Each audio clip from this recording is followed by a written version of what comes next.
Hello, Factorio people. Welcome back. Welcome back to Factorio, man. Yeah, listen to that. That's Factorio noise.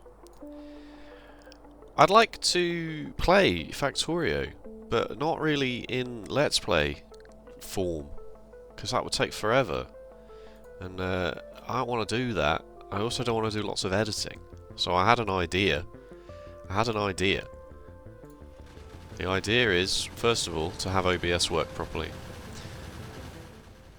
The idea is to play Factorio. Just one more little go around, you know, before the big expansion comes out, the 2.0, Factorio 2.0 comes out. But not record the whole thing, not feel the pressure to record the whole thing, and not have to edit it down for you. So what I'll do is I'll just play it for fun. Novel concept, I realise. And then every, you know, like couple of hours of playtime, or maybe just once a week on a Sunday or something, I'll just record a little video of, oh, here's what I've been up to in Factorio this week. Any interesting concepts, any, you know, just any cool little minutiae that come up. So it's just going to be all the good stuff, rather than hours and hours and hours of Let's Play where I just don't really do anything or talk to you at all.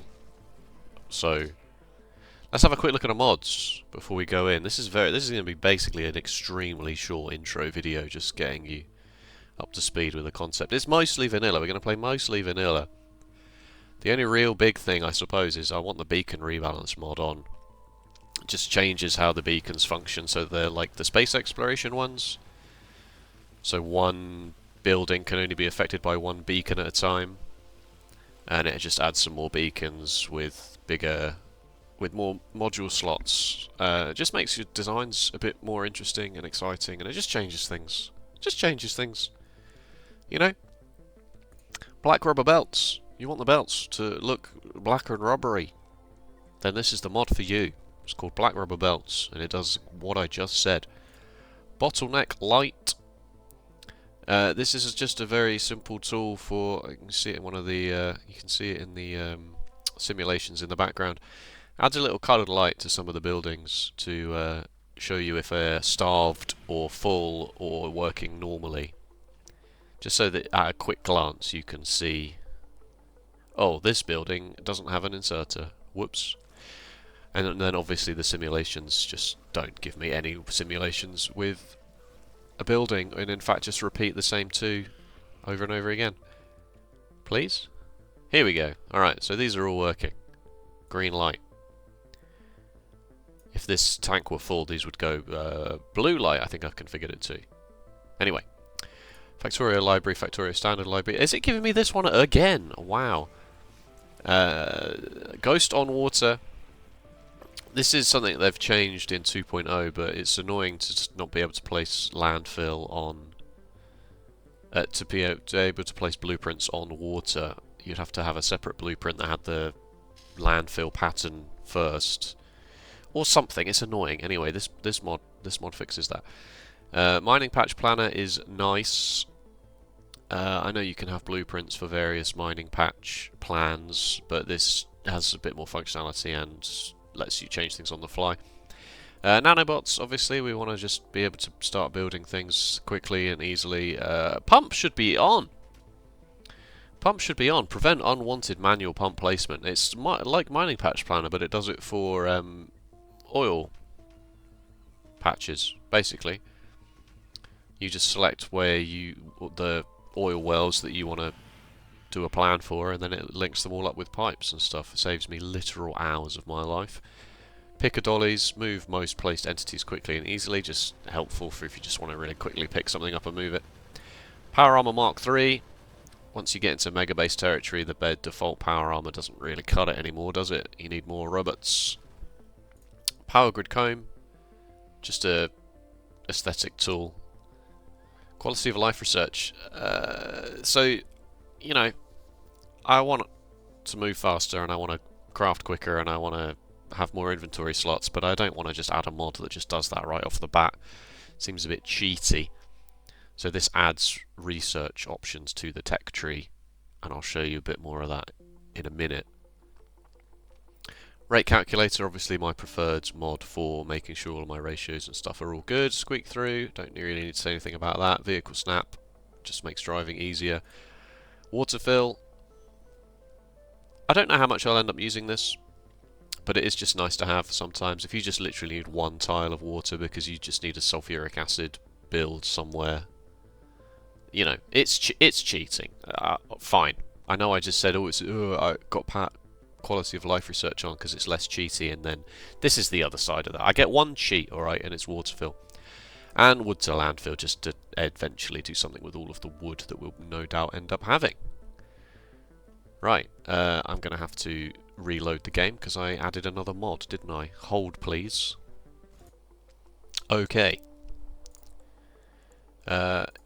Here's the map that we're going to play on. Let me import the map exchange string.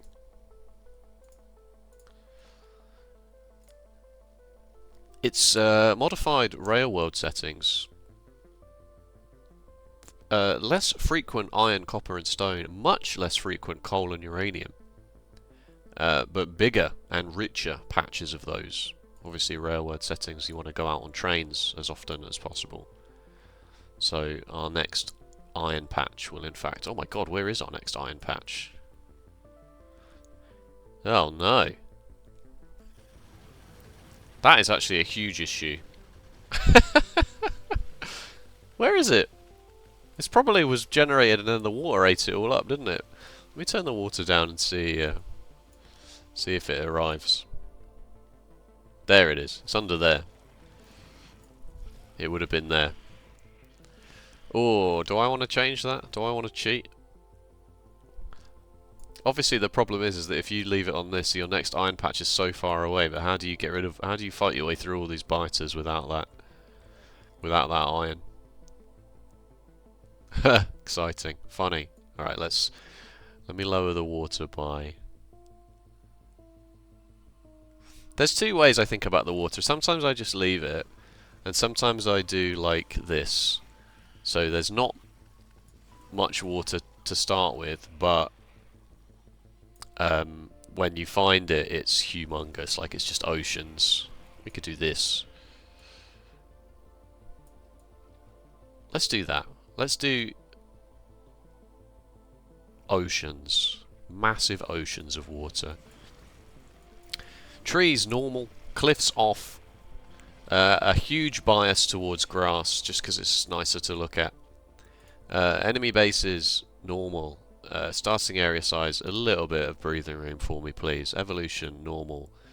Expansion, off. On railroad settings, just because you know, once you've expanded, that's fine. You can just protect outposts. I don't want to have to... I've never been a huge fan of building the entire wall around my base to stop expansions. I'd rather just defend points.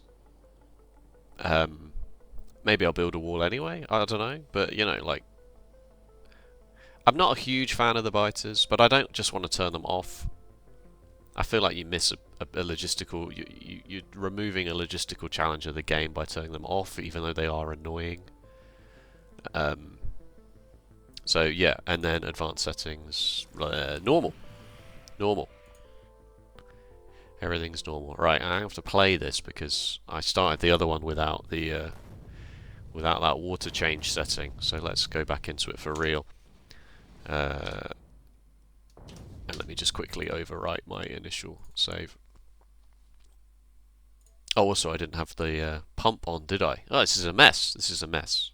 I am a mess.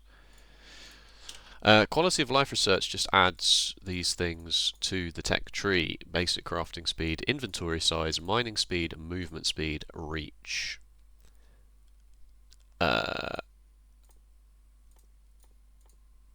And you can configure them to whatever you want, basically. Any bonus, any research rate that you want, any science packs that you want. I've left it all default, except I've lowered the requirement for the packs, because even the default gets a bit out of hand a bit quickly, in my opinion. Like 600 science packs for 5% crafting speed increase. So I've just lowered them just a tad, just to make it a bit less, you know, just so that I can actually research them sensibly and in sensible times rather than just wasting science packs during downtime. It's a balance, it's a fine balance. And then there's a few other things on here that you'll see. Nanobots have a research thing. You just craft nanobots, iron plates, copper plates, electric circuits, iron sticks, repair sticks, just to give you one-time use bots to do tasks. So they're quite balanced in the early game, I find. They're very useful to have just up until bots. There's your water fill research. That's it basically. Other than that, it's just vanilla. Oh, except for the beacons, isn't it? Except for the beacons. Let's have a quick look at the beacons. So this changes the beacons to be the old school beacon model, and gives you 3 tiers of beacons with huge coverage range. But yeah, like, and they can. The first beacon has a bigger coverage range but fewer slots, something like that, and the third one has loads of slots but smaller range. And yeah, it's just it'd be an interesting design choice, design challenge. So yeah, 1-2 videos a week, maybe. I don't know. We'll see how it goes. Really, it's all going to depend on how much free time. Stop exploding, please. It's all going to depend on how much free time I actually get to play Factorio. So yeah, there's no hard and fast schedule for this. It's just going to be some Factorio content for you, because I know a lot of my subscribers are here from Factorio videos that I have made. So I would be remiss if I didn't return to Factorio for you, and we'll see how that goes. So yeah, thank you for watching, and if you want to stick around and see where this ends up going, be sure to subscribe.